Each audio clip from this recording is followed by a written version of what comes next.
కొన్నిసార్లు కుటుంబాల్లో గొడవలు వచ్చినప్పుడు వాడతాం కదా, ఏం ఉద్ధరించేవని నువ్వు అంటారు కదా. ఉద్ధరించడం అర్థం ఏంటి? లేవనెత్తబడడం. అది లేవనెత్తబడడం. నన్ను ఉద్ధరించావంటే ప్రభువా నన్ను లేవనెత్తావు.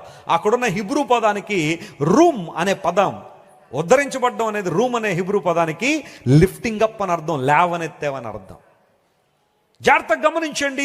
దేవా నా విషయంలో నా శత్రువులు నువ్వు ఏం చేయనివ్వలేదు, సంతోషింపనివ్వలేదు. నీకు విషయం తెలుసా?